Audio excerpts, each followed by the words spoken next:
The Adventures of Isaac Saddlesore and the Witches of Drenn, or The Dancing Ladies, Part 5, The Female Proprietor.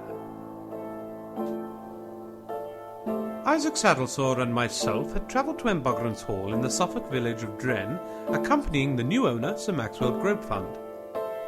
It was clear that Sir Maxwell's family was the focus of some threat, under the shadow of the eerie legend of witchcraft that hung over the hall and threaded through its history. In the grounds of the hall stood the statues of 5 dancing ladies, supposedly the trapped souls of those that defied Lady Maria Geldridge, who lived at Embuggerance Hall in the 1700s. Recently, Sir Maxwell's cousin, Fergus Gropefund, had died. A statue of him had also appeared accompanying the ladies. Saddlesore had explained what he suspected was behind these unsettling occurrences. That a mould had been made of the man as he slept, to be then made into an incredibly lifelike statue before the cold-blooded murder of the poor gentleman. All evidence pointed to Sir Maxwell ultimately sharing the same fate, unless we could solve the case and discover the culprit with the utmost speed. Having told Sir Maxwell all this, and having his arm broken by him for his troubles, Saddlesore had upped and abandoned us, like the selfish swine he is, to go back to London. That evening, I had been woken by strange chanting in the depths of the hall. Sir Maxwell and I had found the source of the sound and discovered Mr. and Mrs. Bumsquat, the butler, and the housekeeper, up to no good in the basement with a sheep. Mrs. Bumsquat, what in the name of all that is sacred are you doing to that poor jumbuck? Don't wake her, Sir Maxwell. It could be dangerous. What do you mean, Bumsquat? She looks pretty lively to me. She's in a trance, Dr. Hotbuns, sir. If you break it, Lord knows what it could do to her system. But that poor creature, we can't let it go on. Why in Mullabimby is she dancing with it? She's not got the heart to sacrifice it, sir. I'm not sure that answers the question as fully as you think. I'm sorry, I can't watch any more of this. No, sir! Mrs. Bumsquat, I insist this grotesque performance end immediately. Watch it, Hotbuns, she's about to faint. Easy now, Mrs. Bumsquat. Easy.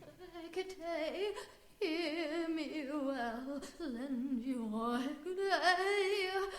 Hortense, my hideous angel, are you all right? Horatio. Oh, Horatio. What did I do this time?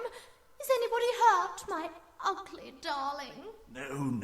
No one is hurt. Come here. I think the two of you have got some pretty bloody serious explaining to do. And I think you should both put some clothes on before you do it.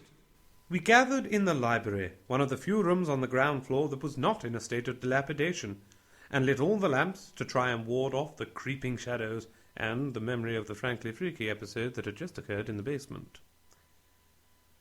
Mrs. Bumsquat sat, shivering, wrapped in both a blanket and the arms of her devoted, if gothic, husband.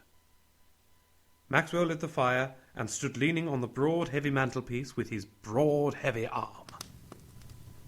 Right, you two. I'd like to know just what the billabonging buggery you two were up to down there. She doesn't mean any harm by it, sir. We'll get to that in a minute, Bumsquat. I want to know what first. All that can come after. Mrs. Bumsquat, please explain. Some time ago now, sirs, I was approached by an old woman in the village. She told me she was a daughter of the Order of Hecate, the leader of a coven of witches in this area. There have been witches here ever since the Lady Maria, sirs, but ever so secret. This haggard old crone told Hortense that she had the gift. She could sense it in me, sirs. She told me that with the untapped power within me, I could do great good. Hortense has always believed in all that mumbo-jumbo. Because it's true, Horatio.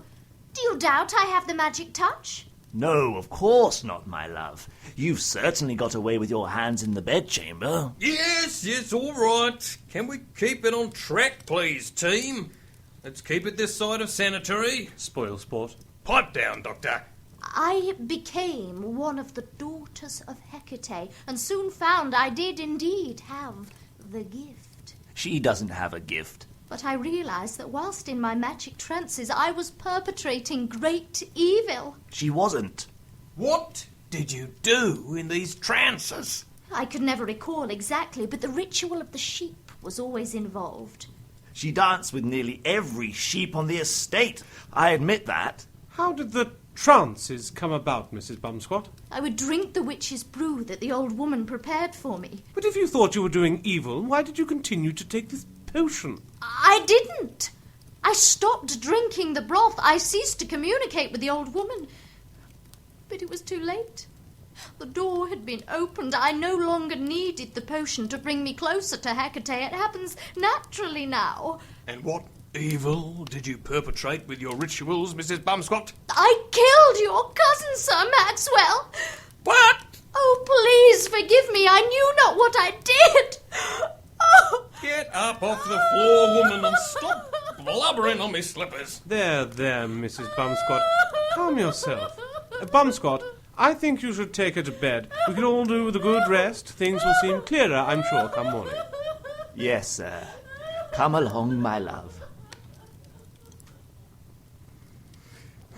What am I to make of all this, Hotbuns? I am a man of simple, practical ways. I've come to this country to have the very foundations of my character tested at every turn. I know, Sir Maxwell. It's a rum do and no mistake. The situation twists and turns like a flirtatious congereel. But sleep cures many ills, as my mother would say. She'd also say, shut your bastard mouth and go to shitting sleep. God rest the foul-mouthed old cow. Sirs? Ticket to ride! Bumsquat, please don't sneak up on me like that. My constitution is shaken enough already.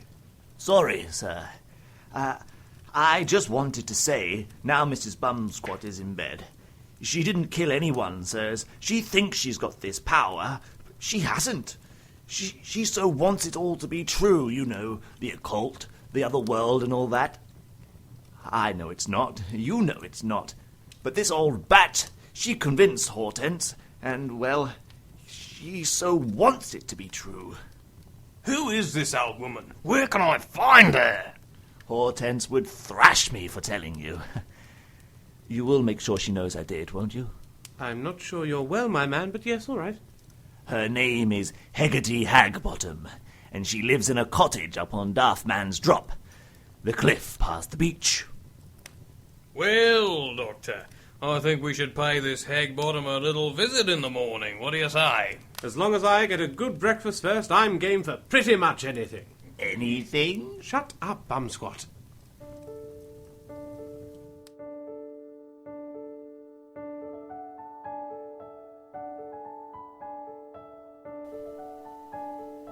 Come morning, the storm had cleared, and the air had that fresh scent of having been cleansed in some way. Drenn was a different place in the sunlight, and it was a pleasant walk that Sir Maxwell and I enjoyed on our way to Daftman's Drop. The village was stirring into life and beginning to go about its daily humdrumity. As we passed small groups of villagers, chattering about the price of piggies and the likelihood of further torrential rain, it was clear that we carried an atmosphere of unease with us. A wave of ceased conversations and eyes peering over turned shoulders beleaguered our progress.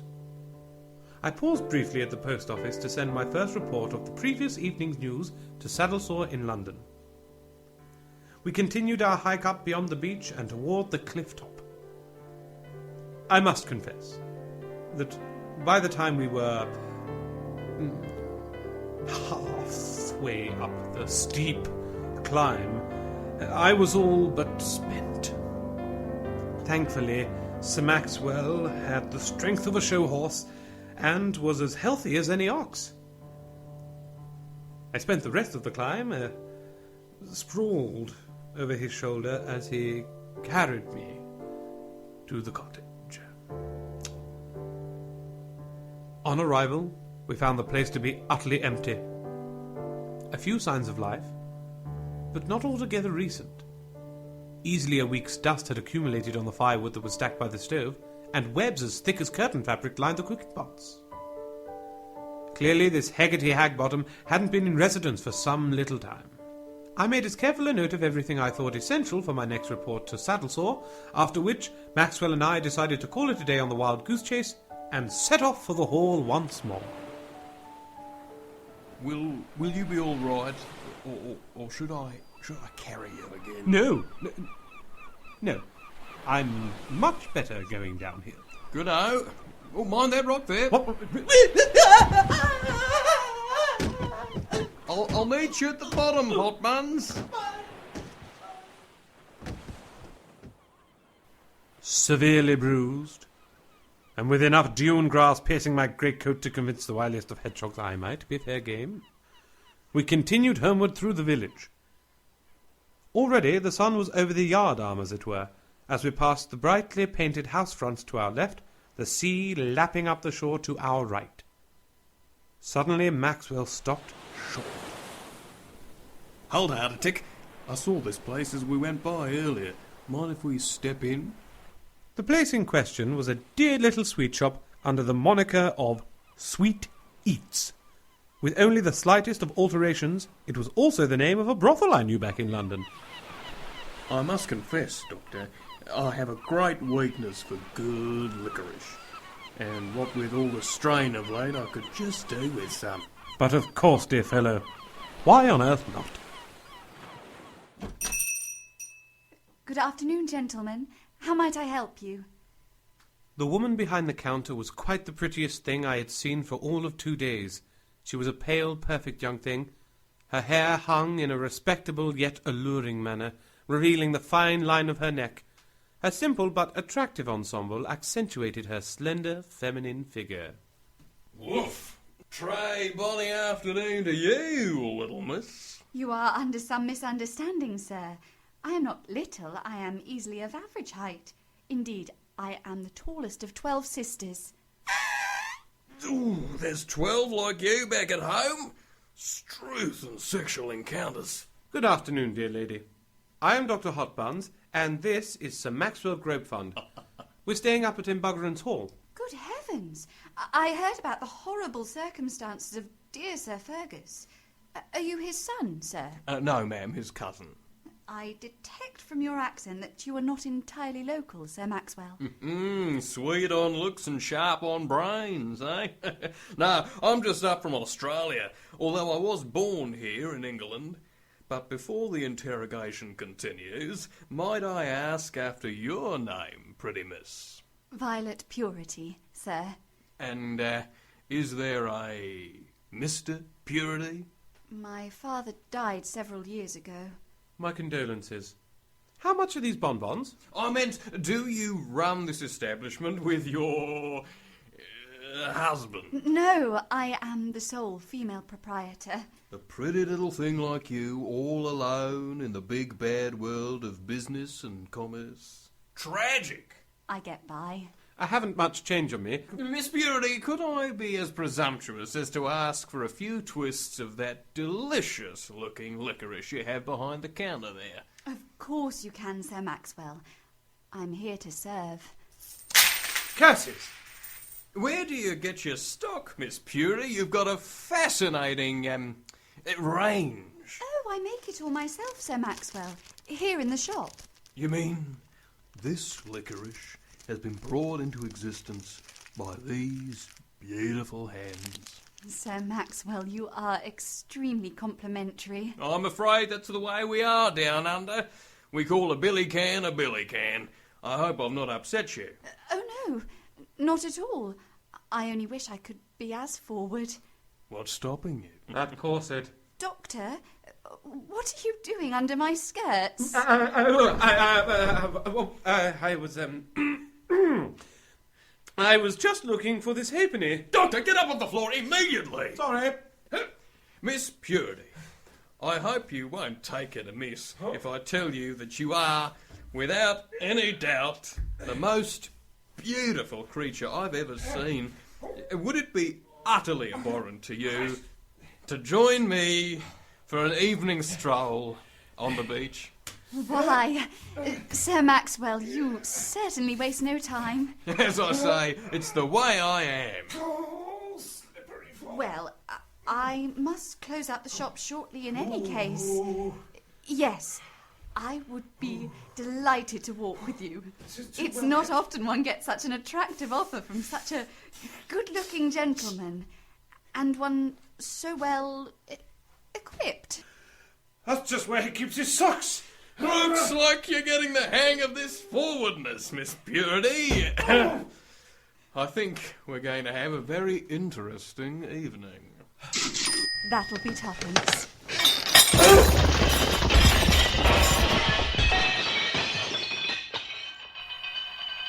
In an attempt to get myself up off the immaculate floor, I had pulled an entire shelving cabinet of sweet jars down on top of myself.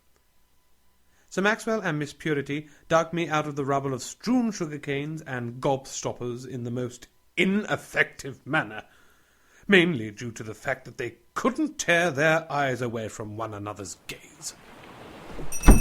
What a charming hat, Miss Purity. Call me Violet, Sir Maxwell. That forwardness is coming on in leaps and bounds, Violet.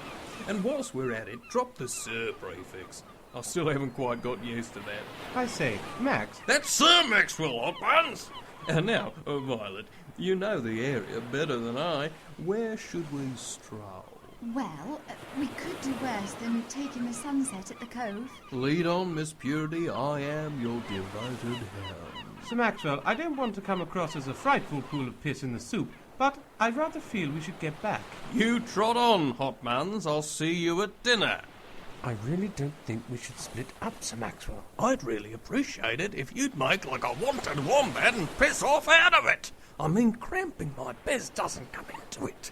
You are scuppering my seduction here. But, Sir Maxwell... Come, Violet. Have a pleasant evening, Doctor. I'll see you later. This way then, Sir Maxwell. Good evening, Dr. Hotbuns. Well, I'm dashed. Aren't you going to try some of my licorice, Maxwell? Third-wheeled out of the situation, and feeling more than a little deflated, I thought I'd indulge in one of those quaintly countryside customs. A pint of ale at the pub. One of my standing couldn't be seen dead in a town pub, populated as they are by ruffians, louts, and reprobates. I'd sooner be caught in a kitten house. Much sooner. I hoofed about the village until I came across the local hostelry, a cosy-looking establishment called the Futtock and Grunt. I couldn't tell you what a futtock was, nor why it might be grunting. Nonetheless, I pushed through the low door and into the warm, smoky atmosphere of the inn. Good evening, my...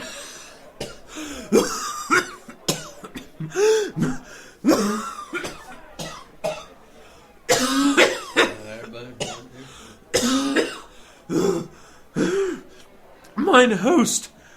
Oh, what's good in the ale bucket here? Evening, sir. Slippery naps is what you're after, sir. Deep and dark with a head like cream, sir. That sounds utterly filthy in the best kind of way. Is it a local brew? Comes from Cambridge area, Squire. If it's local lick you're after, it'd have to be cider.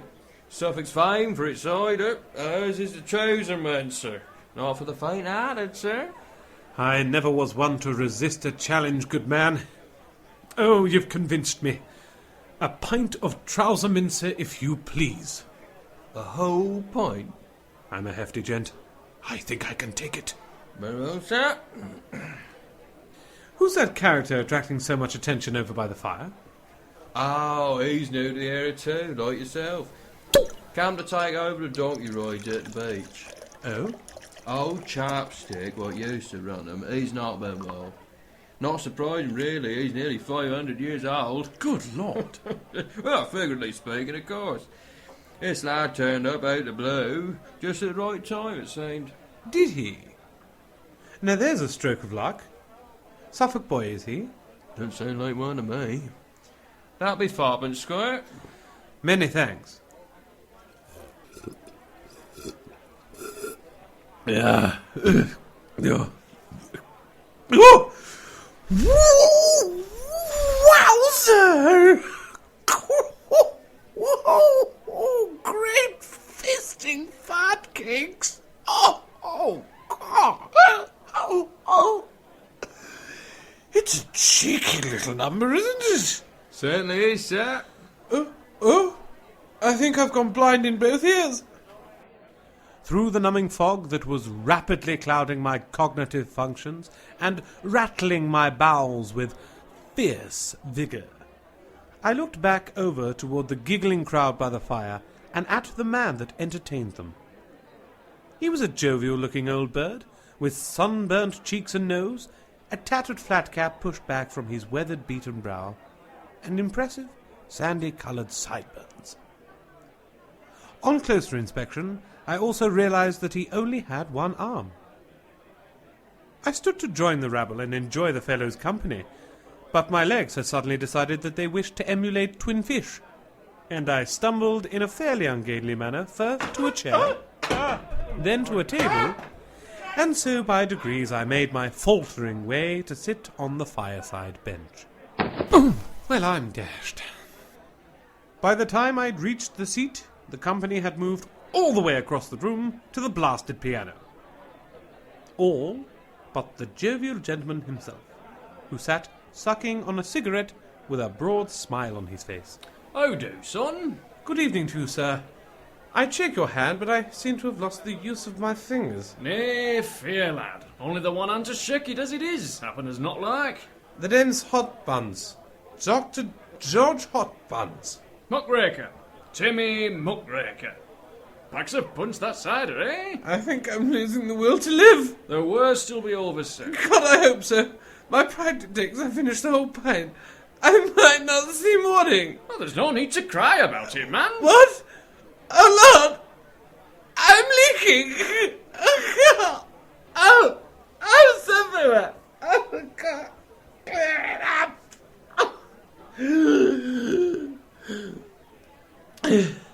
So, what brings you to Suffolk? I believe I hear a slight northern twang in your voice. Aye, this right. From Blackburn. Come down this way to visit an old friend and heard that old Chapstick weren't on chipper form, so I said I'd step in.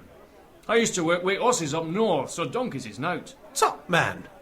What about that arm of yours? I bet you've got some tales to tell. Oh, aye, stories to make your hair curl. I think the cider's already done that. Timmy! Come on, you promised. Duty calls. I promised them all a song. Ooh, sing it too, eh? Oh, I don't know. Just a little folk song from home. He turned to the fire and threw his cigarette stub into the flames. As he did so, his face was lit fully, and I seemed to recognize something in the features. Good grief! What's up? You look familiar to me. Just got one of their faces. We haven't met before, have we? Never seen you before in my life. Excuse me? He hurried over to the piano, and I could see that he had a quiet word with someone sat at the instrument. I couldn't place his face, and it was irking me something chronic. Now, ladies and gents, I've been asked to regale the company with a little ditty.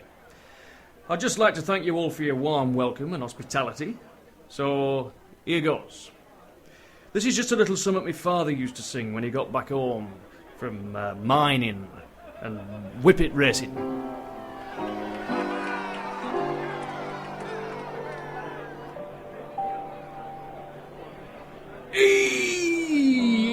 I met me lass when we were young. She worked with butcher selling tongue.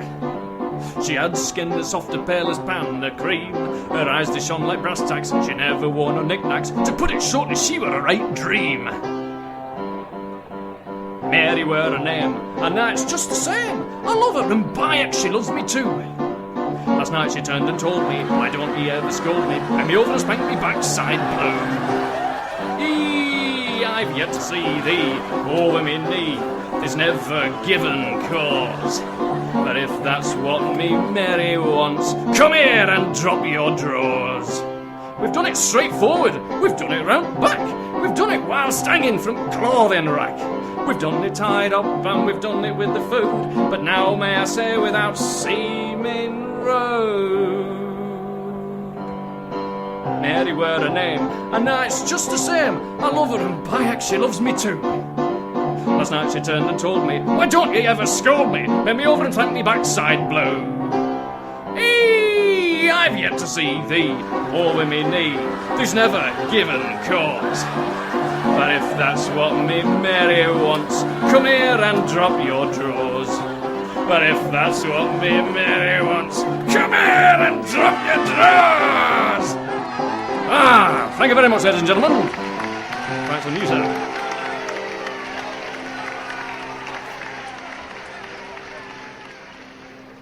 Shit the bed! It's Saddlesore.